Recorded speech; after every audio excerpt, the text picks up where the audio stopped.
aujourd'hui, il nous sied de parler des activités minières sur la biodiversité. Je vais commencer par Monsieur Poudjougou pour qu'il nous parle déjà des textes et de la réglementation en la matière. Est-ce que le Mali est outillé pour faire face à cette dégradation récurrente qui est là et dont nous ne maîtrisons pas l'issue?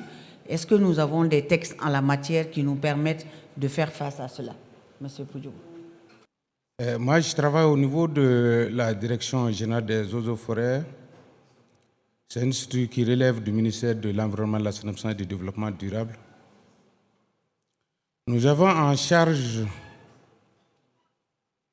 la mise en œuvre des politiques en matière de la conservation, la protection de la biodiversité.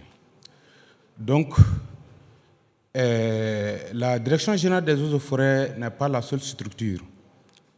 À notre côté, il y a la direction, la DNACPN, qui a aussi en charge de l'assistance, le contrôle des pollutions, des nuisances et surtout en matière des études d'impact environnemental et social. Au-delà des textes au niveau national, le Mali a ratifié plusieurs conventions, surtout les 3 conventions de Rio.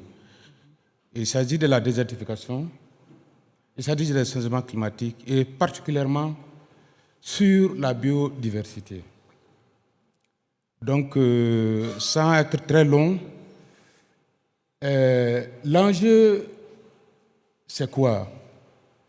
Si on perd les potentialités dont Madame vient de citer, le Mali est divisé en 5 écosystèmes différents.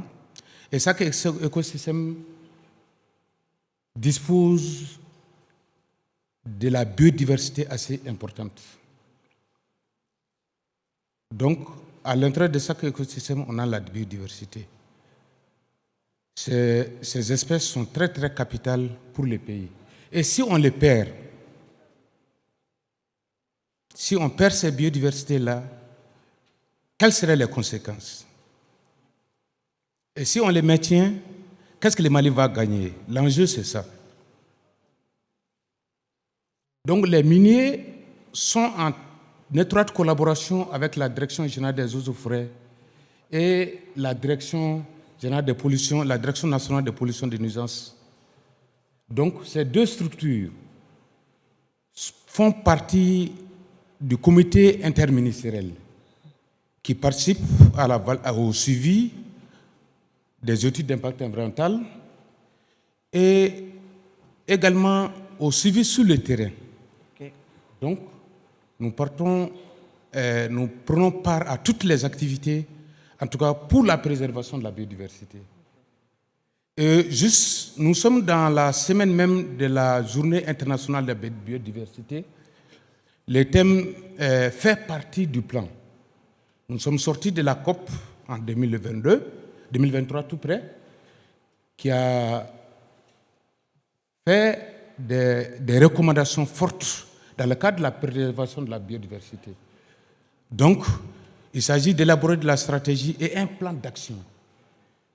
Dans l'élaboration de ces plans d'action, les miniers font partie, les miniers vont nous aider, vont nous appuyer à élaborer et à mettre en œuvre ces plans. Donc, ils font partie des plans. Sur ce, je vous remercie. Merci. On va faire un autre tour de table. Quel est l'apport des mines pour la préservation de la biodiversité? Je sais que vous avez beaucoup de réglementations, procédures internes. Est-ce que vous pouvez nous en parler? Qui dit mine, on voit tout de suite la perturbation de cette biodiversité. Mais qu'est-ce que nous faisons pour nous assurer que cette biodiversité soit limitée ou bien bonifiée ou protéger au mieux ce que nous pouvons? D'abord, toute mine qui commence, et je crois que si on a une bonne mémoire, les premières études d'impact environnemental au Mali ont été amorcées par des sociétés minières. À l'occurrence, la société minière c'est moi, Sadiola. En ce temps, il n'y avait pas de texte qui réellement obligeait d'aller vers des études d'impact environnemental et social afin d'ouvrir les mines. Mais des sociétés multinationales ayant déjà des textes du genre se sont obligés de le faire pour nous assurer que nous protégeons notre écosystème. Alors, dès au départ, qu'est-ce que nous faisons? Nous menons des études d'impact environnemental. Les études d'impact environnemental nous permettent de voir l'état initial, mais aussi de voir les impacts potentiels que notre activité aura sur les milieux récepteurs, dont l'air, l'eau, les sols. Aussi écouter nos communautés au sein desquelles nous allons travailler, écouter les autres parties prenantes pour voir quelles sont leurs attentes et leurs préoccupations. Et ensemble, développer des stratégies, des mesures d'atténuation et des mesures de bonification pour ce qui est des impacts positifs. Voilà comment nous passons.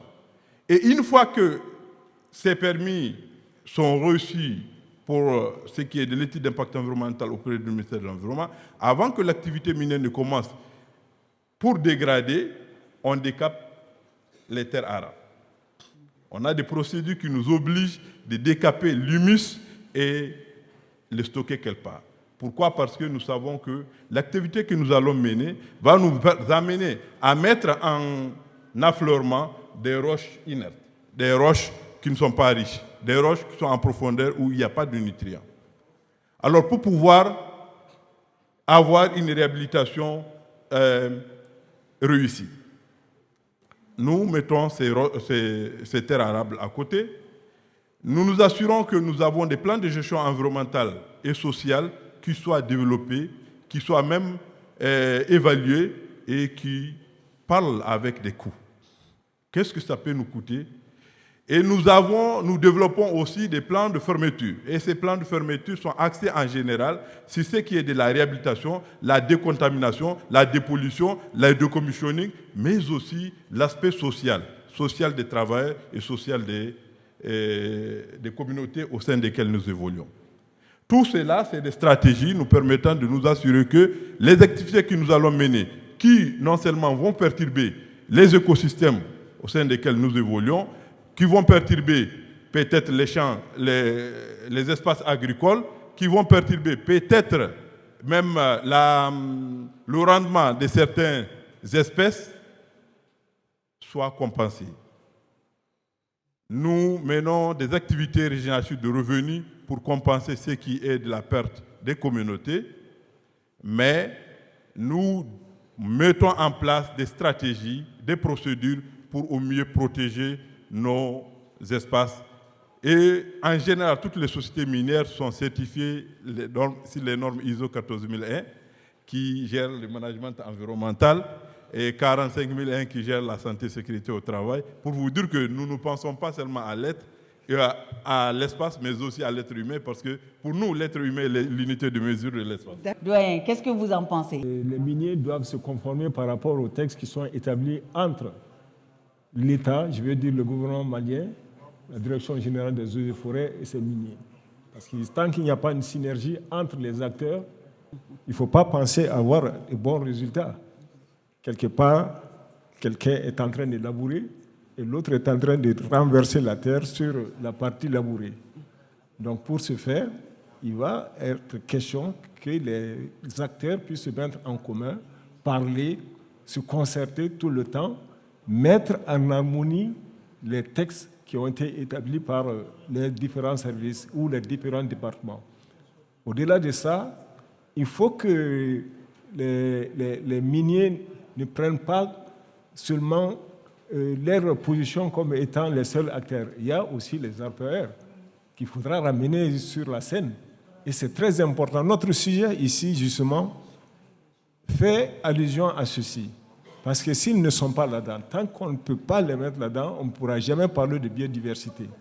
Parce que quand on regarde la situation nationale du Mali aujourd'hui, avec sa grande superficie, nous avons au Mali 108 forêts classées, 26 aires protégées, qui font environ,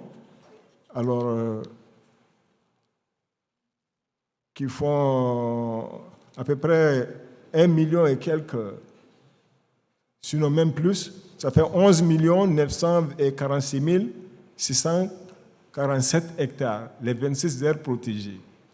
Et pour la plupart, les orpailleurs qui travaillent, ils sont justement encastrés même au niveau des forêts classées, des aires protégées. Et les miniers qui font aujourd'hui de progrès pour éviter qu'il y ait des dérapages par rapport à l'existant font des programmes, et ces programmes sont aussi gérés avec le département de l'environnement. Je veux dire toujours la Direction générale des eaux et forêts. Mais par contre, les orpailleurs, ils n'ont jamais de programme. Je profite de l'occasion pour demander, puisqu'ils sont là, c'est des acteurs, c'est des citoyens maliens qui se mettent en rapport avec la Direction générale des eaux et forêts, qui puissent travailler ensemble et qu'on voit si jamais il y a des lacunes par rapport à la pression ou aux pressions qui sont faites aujourd'hui sur la biodiversité. La biodiversité malienne est très, très, très, très menacée. Nous sommes dans ces 3 états de l'AES aujourd'hui. Ce n'est pas pour essayer de faire un arbitrage, mais reconnaissons que notre situation est très dangereuse par rapport à nos 2 voisins. Cela est dû à quoi? Il y a une sorte, si vous voulez, excusez-moi, une sorte d'indiscipline dans la gestion des ressources naturelles. Imaginez au niveau des orpailleurs, il y a pression, il y a également d'autres gens qui utilisent des machines comme les dragues au niveau de certains cours d'eau qui sont aujourd'hui pollués à plus d'un titre. Les ressources animales qui sont dans cette eau ou dans les différents écosystèmes aquatiques, on ne trouve absolument pas aujourd'hui leur représentativité. Prenons le cas des hippopotames, prenons le cas des lamantins, prenons le cas des crocodiles, prenons aussi le cas des poissons que nous mangeons à Bamako ici. Si vous pensez que vous êtes en train de manger de la bonne qualité de poisson, ça peut exister.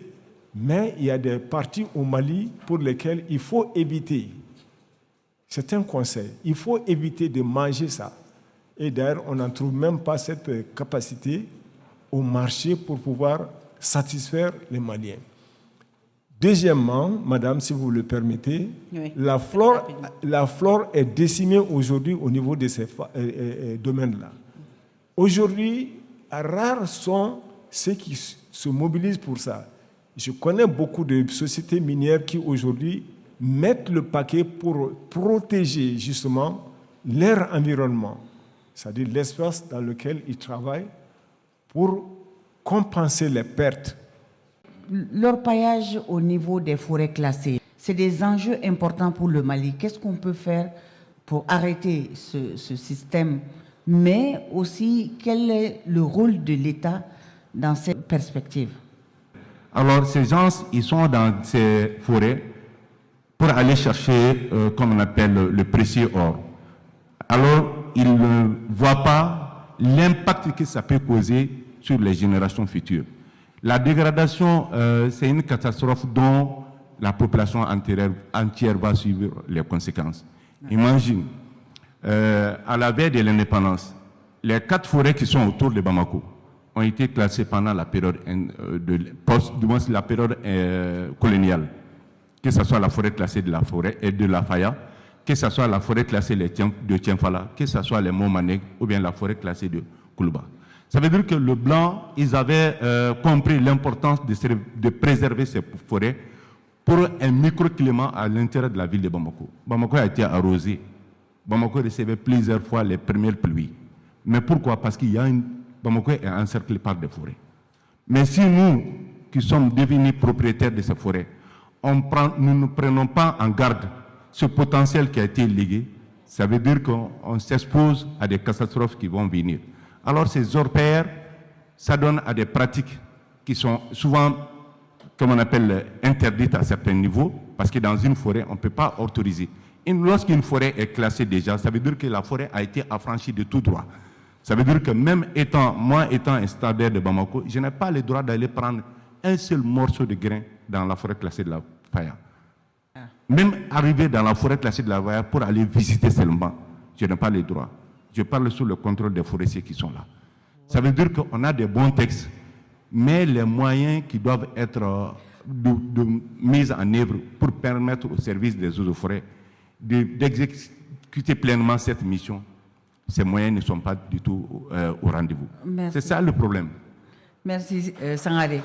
Alors, le débat il devient de plus en plus intéressant. Je pense que je ne vais pas monopoliser la parole. Je vais ouvrir déjà le débat. Je comprends toutes les sociétés minières qui ont des permis.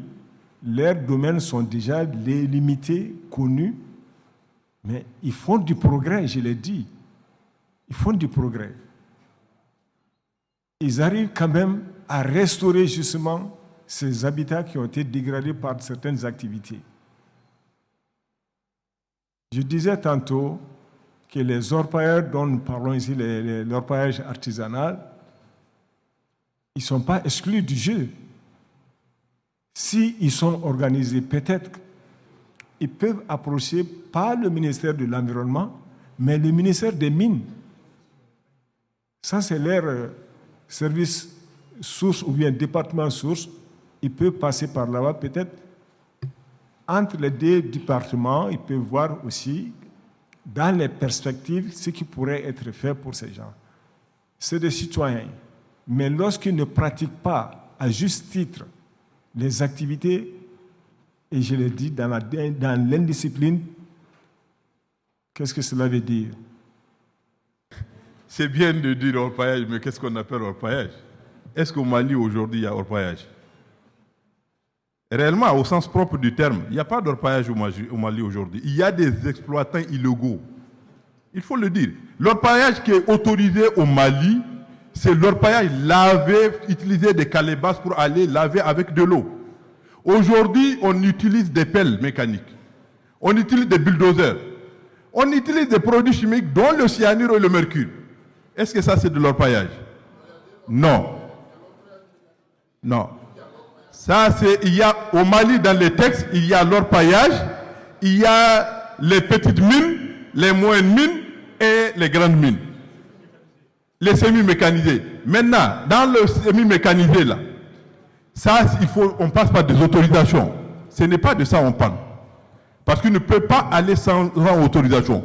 Là où il y a le problème, c'est les orpailleurs qui se disent orpailleurs, qui utilisent des pelles, qui utilisent des katakatani, qui utilisent le mercure, qui utilisent le cyanure. Et un peu partout. Aussi bien dans les forêts qu'au bord des mares, au bord des fleuves, et partout. Et même à l'intérieur du fleuve, ils font du dragage. Donc, c'est quelque chose qui est là et qui pollue plus que les grandes mines, en réalité. Parce qu'aucune étude n'est faite pour ça. Personne ne connaît les impacts. Quelqu'un ne connaît aujourd'hui leur degré de pollution. Rien n'est mesuré. Donc, c'est là qu'il y a le problème. Pour moi, aujourd'hui, réellement, il ne faut pas qu'on se trompe. Il n'y a pas d'orpaillage au Mali. Ce n'est pas des orpailleurs. Il n'y a pas un site sur lequel on respecte les clauses d'orpaillage. Va sur tout site d'orpaillage qui se dit site d'orpaillage si vous ne trouvez pas d'autres choses qui ne sont pas autorisées dans l'orpaillage. Donc je dirais que ce n'est pas des orpailleurs. Okay. Pour que ça soit mécanisé, il faut une autorisation. Est-ce que tu es parti à la DNG pour avoir une autorisation pour mécaniser cela? Est-ce que vous avez un couloir réel dédié à cela? On sait que le Mali avait ouvert des couloirs. Allez-y voir pour que les gens s'échappent des comptoirs. Personne ne veut aller dans les couloirs. On s'efforce aujourd'hui, on va même sur les dépôts miniers. C'est dans les carrières. Combien de fois l'ancienne carrière de Yatela s'est effondrée sur des orpailleurs, ils sont morts là-dedans? Est-ce que ça c'est de l'orpaillage? C'est un peu partout. Et aujourd'hui, réellement, il faudrait qu'on ait un suivi. Absolument. Par rapport à cela. Donc, d'une pierre deux coups, je crois que j'avais répondu à deux questions. Statistiques, en réalité, je ne dirais pas qu'il y a des statistiques fiables. Pourquoi? Parce que pour qu'il y ait des statistiques, il faut passer par le couloir d'orpaillage où il y a des comptoirs de vente. Aujourd'hui, qu'est-ce qui se passe? Celui qui dit qu'il est acheteur et vendeur peut le confirmer. Ils vont sur les sites d'orpaillage. Vu que la criminalité est développée, les gens ne peuvent même pas déclarer qu'ils ont de l'or. Quand il y a de l'or, tu essaies de t'échapper, tu essaies de te cacher, vendre. Mais est-ce que tout l'or là qui est vendu, le Mali connaît? Le Mali ne connaît même pas les 1/3 de la totalité de l'or produit sur les sites d'orpaillage. Qu'est-ce qui a fait que le Soudan nous a déclassés il y a 3 ans? C'est l'orpaillage, non? Mais parce que le Soudan a organisé l'orpaillage. Comment est-ce que vous pouvez comprendre le Mali qui a combien de mines industrielles, plus de l'orpaillage, le Soudan arrive à nous déclasser si notre or de l'orpaillage est déclaré? Ce n'est pas possible. Donc en réalité, les statistiques ne sont pas majoritairement connues. C'est-à-dire qu'il y a des déclarations qui sont très faibles. Et c'est important que nous puissions savoir exactement quelles sont les quantités d'or produits sur les sites d'orpaillage pour que ça soit tenu dans les statistiques du pays.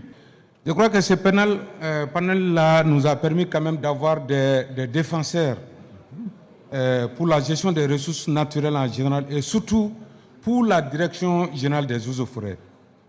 Tout ce que vous venez de dire en réalité, c'est ça. Il y a un problème d'organisation. Le colonel-major est témoin. La semaine surpassée, on était à la Falémé. Les activités qui sont en train de mener à l'intérieur de la Falémé, vous ne pouvez pas imaginer. Il n'y a que 4 agents pour le cercle de Kenyeba. 4 agents. Le lendemain, il a pris les motos pour aller sur le terrain. Il n'y a personne. Et je vous confirme qu'au Mali, il y a 137 ingénieurs des eaux et forêts. Contrairement au Burkina, les Burkinabés sont là. Le recrutement, c'est nous, chaque année, c'est 3 ingénieurs. Au maximum 20 techniciens. Les Burkina, ils recrutent des centaines. 4 agents pour un cercle. Vous croyez que ça pose problème? La question de la décentralisation, on est d'accord. La complicité, c'est depuis la base. La complicité, c'est depuis la base. Mais malheureusement, les agents ne sont pas... Même si tu décentralises, on n'a pas d'effectifs. Maintenant, moi, j'ai une question pour les panélistes. Est-ce qu'avec la nouvelle loi sur le contenu local, on peut régler en partie, sinon en totalité, le problème de gestion et de préservation de notre biodiversité? Il est important que l'implication de tous les services, que ce soit la Direction nationale des eaux et forêts, à travers les cantonnements, et que ce soit les autres services, la DNACPN, à travers ces démantèlements, il faut qu'au moins qu'on fasse un contrôle régulier et un suivi.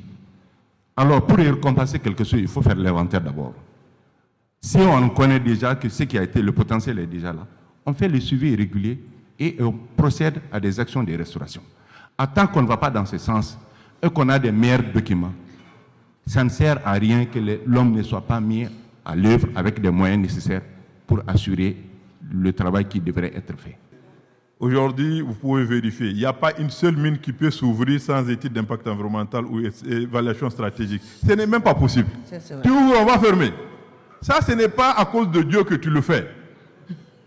C'est la réglementation. On n'a même pas la possibilité d'ouvrir une mine avant d'avoir un permis environnemental. Et le permis environnemental est signé au haut niveau. Un permis environnemental est signé seulement par le ministre en charge de l'environnement.